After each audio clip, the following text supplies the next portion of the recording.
उद्याच्या 18 तारखेला जे सातारा सांगली विधान परिषदेच्या निवडणुकीचं जे मतदान होणार आहे, या पार्श्वभूमीवर सातारा जिल्ह्यामधील राष्ट्रवादी काँग्रेसचे सर्व सन्माननीय जिल्हा परिषद सदस्य, पंचायत समित्यांचे सर्व सभापती, त्याचबरोबर नगरपालिकांचे आमचे सर्व सन्माननीय नगरसेवक आणि या जिल्ह्यामधील सर्व प्रमुख नेते मंडळी यांची बैठक आज पार पडली आणि या 18 तारखेच्या निवडणुकीच्या अनुषंगानं आपण काय भूमिका घ्यायची या संदर्भात कार्यकर्त्यांची मतं आज जाणून घेण्याचा प्रयत्न मी या बैठकीमध्ये केला। त्या पद्धतीनं मग प्रत्येक ज्याला कुणाला वाटलं त्या कार्यकर्त्यांनी डायसवर येऊन आपलं स्पष्ट आणि प्रामाणिक मत देण्याचा या ठिकाणी प्रयत्न केला।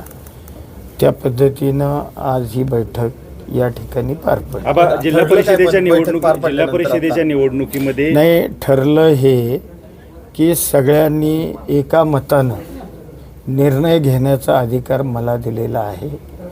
सगळ्यांनी एकामुखानं सांगितलं की आबा भावना आमच्या जरी काही असतील तरी तुम्ही जो निर्णय घ्याल या निर्णयाच्या पाठीशी या जिल्ह्यातला राष्ट्रवादी काँग्रेसचा सर्व मतदार हा राहील, अशा पद्धतीची ग्वाही एकमतांनी सगळ्यांनी दिली आणि हा अधिकार मला त्यांनी दिलेला आहे। त्यामुळं हा आता पुढं भविष्यात हा निर्णय जो मी घेईन त्या पद्धतीनं सगळे जिल्हा परिषदेच्या निवडणुकीमुळे निर्णय ठरलेला नाही। हो, आता भावना सगळ्यांनी व्यक्त केल्या, ज्या काही कटू चांगल्या काही भावना असतील त्या व्यक्त करण्याचा प्रत्येक सभासदांनी प्रयत्न केला। मी माझं मत त्यांना सांगितलं, त्या पद्धतीनं त्यांनी सगळ्यांनी एकमुखानं निर्णय घेतला की निर्णय जो काही उद्या घ्यायचा आहे तो निर्णय एकमुखाने मकरंद पाटलांना आपण हा अधिकार आबांना देऊ। आबा जो निर्णय घेतील त्या निर्णयाप्रमाणे या जिल्ह्यामधला मग नगरपालिकांचे नगरसेवक असतील, जिल्हा परिषदेचे सदस्य असतील, त्याचबरोबर आमच्या सभापती पंचायत समित्यांचे असतील, त्या पद्धतीनं ते भूमिका घेतील। महायुतीतील उमेदवाराला मतदान करण्याचा निर्णय अजून तळ्यात मळ्यातच आहे का तुमच्याकडनं? नाही, आता आज मला अधिकार तर दिला आहे ना। म्हणजे आज मला आज ऐकून घ्या, आजची बैठक ही पहिल्यांदा तुम्हाला सगळ्यांना जिल्ह्यामध्ये कल्पना आहे की जे काही मागं घडलं या घटना या अनुषंगानं असणाऱ्या मतदारांच्या भावना ह्या तीव्र स्वरूपाच्या होत्या, त्या ऐकून तर मला घेणं गरजेचं होतं। आज त्यांना त्यांच्या भावना ह्या मोकळ्यापणानं मांडण्याकरता आजची बैठक मी आयोजित केली होती। त्या पद्धतीनं ज्याला कुणाला वाटलं त्यांनी भूमिका आज या पक्षाच्या व्यासपीठावर मांडल्यात आणि त्यांनी सगळ्यांनी ठरवलं की या निवडणुकीचा निर्णय जो काही घ्यायचा तो मकरंद आबांना आपण एका मतानं सगळ्यांनी अधिकार देऊ, असा निर्णय आज त्यांनीच बैठकीमध्ये पण भाजपला अजूनही राष्ट्रवादी आणि शिवसेनेची धास्ती आहे। जरी आजची बैठक झाली असली तरी सुद्धा त्यांना धास्ती आहे अजून। नाही, आता त्यांना का धास्ती आहे मी त्याचं सांगू शकणार नाही। कदाचित कालच्या निवडणुकांमध्ये जे काही कटू वाईट आठवणी असतील किंवा आहेत या अनुषंगानं कदाचित त्यांना ते वाटलं असण्याची शक्यता आहे। पण तुमच्यापर्यंत त्यांची जी काही प्रतिक्रिया आहे ते तुमच्यापर्यंत पोहोचल्या, पण तुम्ही तुमच्या वरिष्ठांपर्यंत जे काही आत्ता चर्चा झाली ही सांगणार आहात का? आणि महत्त्वाचं म्हणजे महायुतीच्या समन्वय बैठक जी काल झाली त्याला तुम्हाला निमंत्रण होतं का, किंवा तुम्ही असाल, शंभूराज देसाई असतील, तुम्ही दोघंही त्या बैठकीला आलेला नव्हता म्हणून हा प्रश्न? नाही, कालच्या बैठकीचं म्हणजे स्वतः मला भारतीय जनता पार्टीचे प्रदेशाध्यक्ष सन्माननीय रवींद्र चव्हाण साहेबांनी फोन केला, शिवेंद्रराजेंचा मला फोन आला, जयकुमार गोरेंचा मला फोन आला आणि त्या तिघांनीही मला बैठकीला उपस्थित राहण्याची जरूर विनंती केली।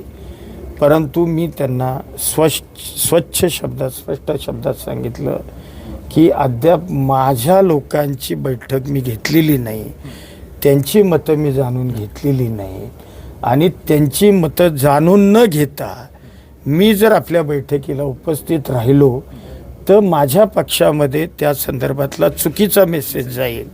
त्यामुळं मी कालच्या बैठकीला त्यांनी मला फोन करून सुद्धा विनंती करून सुद्धा मला उपस्थित राहू शकलो नाही. अहो, तुम्ही मुख्यमंत्र्यांची भेट घेतली होती तुम्ही देसाई साहेबांनी या संदर्भात मुंबईत? नाही, मुख्यमंत्र्यांची भेट मी माझ्या कामाकरता गेलो होतो. माझ्या पाचगणी नगरपालिकेचं काम होतं, नगराध्यक्ष माझ्या समवेत होते. त्याचबरोबर शंभूराज देसाई त्यांच्या कामानिमित्तानं त्यांनी CM साहेबांची वेळ घेतली होती. योगायोगानं आम्ही दोघं होतो. CM साहेबांनी त्यांना बोलवलं, त्यांना कळालं बाहेर मी आहे, मग त्यांनी मलाही बोलवलं आणि त्यांनी जरूर या निवडणुकीच्या संदर्भामध्ये आमच्याशी चर्चा केली. या बैठकीचा नेमका सार काय समजायचं? या बैठकीचा सार एवढाच राहील की आज पक्षाचे सगळे आमचे सन्मान्य मतदार सदस्य हे आज एका विचारावर येऊन सगळ्यांनी स्पष्टपणानं परखडपणानं सांगितलं की आबांना हा आपण सगळ्यांनी एकमुखानं अधिकार देऊया. मेन मुद्द्याचं सांगत काय म्हणजे? एकत्र झालं बैठकीचं, पण तुमच्याकडून ठरलं का? आता हे बघा, ऐकून घ्या.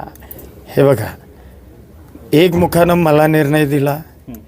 माझ्यासुद्धा वर पक्षाची वरिष्ठ मंडळी आहेत, मला त्यांच्याशी बोलावं लागेल. वरिष्ठांपर्यंत अगदी आमच्या महायुतीचे नेते, या महायुतीच्या नेत्यांबरोबर मग मुख्यमंत्री साहेब आमचे असतील, दोन्ही मुख्यमंत्री महोदय असतील, या तिघांच्या कानावर तरी मला आमच्या सगळ्या सन्मान्य सदस्यांच्या भावना ह्या घालणं माझं काम आहे ना. आज जर मला त्यांनी एकमुखानं हा निर्णय घ्यायचा अधिकार जर दिला आहे तर वरिष्ठांच्या कानावर माझ्या सदस्यांच्या भावना या जिल्ह्यातल्या घालणं हे माझं कर्तव्य आहे. तुमची वैयक्तिक भूमिका आहे मंत्री म्हणून मला मी नाही ना मतदार ह्याचा. काल उपमुख्यमंत्री एकनाथ शिंदेंनी आम्ही युतीतूनच ही निवडणूक लढवतो असं स्पष्ट सांगितलं आणि युतीचे उमेदवार निवडून येतील असंही सांगितलं होतं. मग युतीचे उमेदवार निवडून येणारच ना. ज्या वेळेला महायुतीमध्ये आम्ही एकत्रित काम करतो, महायुतीचे उमेदवार निवडून येणारच ना राज्यातले. जिल्हा परिषदेमध्ये वाटा राष्ट्रवादी आणि शिवसेनेकडनं मागितला जातोय का? जिल्हा परिषदच्या मध्ये जो गदारोळ झाला होता त्यानंतर राष्ट्रवादी आणि शिवसेना म्हणजे जिल्हा परिषदेत वाटा द्या, आम्ही तुम्हाला मदत करतो अशी भूमिका आहे का काय? नाही, विषय एक ऐकून घ्या. ही भावना म्हणजे जे काही घडलं निवडीच्या वेळेला पदाधिकारी त्यावेळेला तेव्हापासून ते आजपर्यंत सन्मान्य सदस्यांच्या भावना ह्या तीव्रच आहेत. आता त्या भावना त्यांच्या ज्या आहेत, ज्या मी ऐकल्या, त्या वरिष्ठांच्या कानावर तर मला घातल्या पाहिजेत. मग जे घडलं तो विषय असेल, जे उद्या काही करणार आहात तो विषय असेल, किंवा सन्मानाची वागणूक देण्याचा विषय असेल, हे विषयच आहेत यामध्ये की आम्हाला बाबा सन्मानाची वागणूक दिली गेली पाहिजे. त्यात चुकीचं काय? आपण एक महत्त्वाचा विषय आहे की आज भाजपची एक बैठक पार पडते, तर त्या बैठकीला आपल्यातलेच काही सदस्य त्या ठिकाणी आहेत. तर याबाबत काय तुम्ही आपल्या चिन्हावर निवडून आले? आपल्या चिन्हावर, माझ्या चिन्हावर निवडून जे आले, जे जिल्हा परिषदेच्या निवडणुकीला फुटले, त्यांचा आमचा कुठलाही सन्मान नाही. ते आता आमचे नाही. निर्णय अंतिम कधी कळेल? निर्णय आता वरिष्ठ ज्या वेळेला वरिष्ठांशी आम्ही चर्चा करू, म्हणजे आमच्या महायुतीचे जे तिन्ही नेते आहेत, या तिन्ही नेत्यांशी चर्चा करून, कारण आता मतदानालाही 4च दिवस राहिले, त्यामुळं लगेचच निर्णय आम्ही त्यांच्याशी चर्चा करून घेऊ. शेवटच्या टप्प्यात आहे. बरं, आता मी आज रात्री सांगली जिल्ह्याची बैठक लावली. सांगली जिल्ह्यातली राष्ट्रवादी काँग्रेसच्या सगळ्या प्रमुखांची आणि सन्मान्य सदस्यांची सांगलीची आज रात्री मी एकत्रित बैठक लावलेली आहे. आणि आज सातारा जिल्ह्याच्या भावना ऐकल्या, संध्याकाळी सांगली जिल्ह्यातल्या सदस्यांच्या भावना ऐकणार, नेत्यांच्या भावना ऐकणार आणि वरिष्ठांपर्यंत त्या भावना मी कळवणार. वरिष्ठ जो आदेश देतील त्या आदेशाच्या बाहेर आम्ही जाऊ शकत नाही.